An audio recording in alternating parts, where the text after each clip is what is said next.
هر وظیفه‌ای در این زمینه داشته باشد با قدرت و صلابت و قاطعیت انجام خواهد داد। দীর্ঘদিন পর জুম্মার খুতবায় দাঁড়ালেন ইরানের সর্বোচ্চ ধর্মীয় নেতা আয়াতুল্লাহ আলী খামেনি। আর এই খুতবায় দাঁড়িয়ে আগামীর যুদ্ধে সব মুসলমানদের এক হওয়ার ডাক দিলেন তিনি।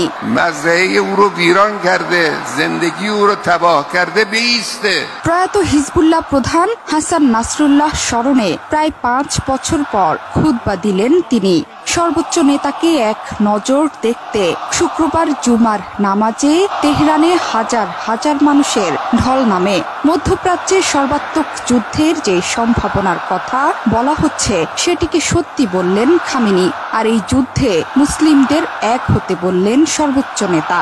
এক হারাকাত দুরুস্ত মানতিকি কানুনি বাইনুলমালালি বুদ বে হক বা ফিলিস্তিনিহা বুদ। বজ্র কণ্ঠে খামেনি বলেন, ইরান, ফিলিস্তিন, লেবানন, মিশর, ইরাক, সিরিয়া ও ইয়েমেনের শত্রু এক। তিনি বলেছেন, এই শত্রুপক্ষ মুসলিমদের মধ্যে বিভাজন ও ঘৃণার বীজ বপন করতে চায়। সর্বোচ্চ নেতা আরো বলেছেন, আমাদের শত্রুপক্ষ মুসলিমদের মধ্যে বিভেদ ছড়িয়ে দিতে বিভাজন ও ঘৃণার বীজ বপন করার নীতি অবলম্বন করে। একই পক্ষ আবার ফিলিস্তিনি, লেবাননি, মিশরীয় ও ইরাকিদেরও শত্রু। তারা ইয়েমেনি ও সিরীয়দেরও শত্রু।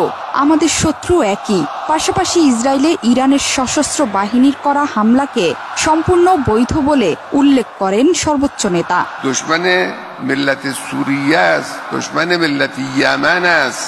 খুতবায় জড়ো হওয়া মুসল্লিদের কারো কারো হাতে ছিল হিজবুল্লাহর সবুজ এবং হলুদ পতাকা, আবার কারো কারো হাতে ছিল ফিলিস্তিনের পতাকা। খুতবায় উপস্থিত ছিলেন প্রেসিডেন্ট মাসুদ পেজেশকিয়ান সহ উচ্চ পর্যায়ের নেতাকর্মীরা।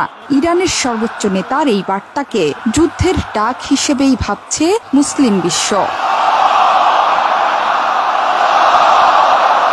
এর আগে 2020 সালে ইসলামিক বিপ্লবী গার্ড কুদস ফোর্সের প্রধান কাশেম সোলাইমানিকে হত্যার পর শেষবার প্রকাশ্যে খুতবা দেন সর্বোচ্চ নেতা Ayatollah Ali Khamenei.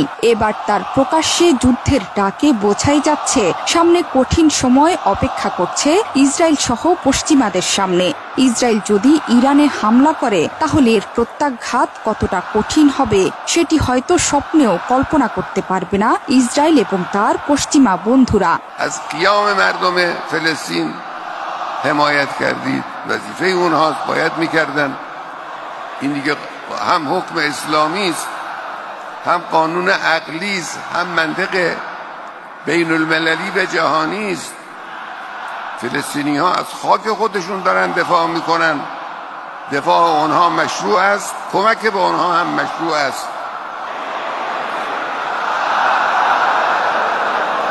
Zohra Chowdhury সেতু, ৭১।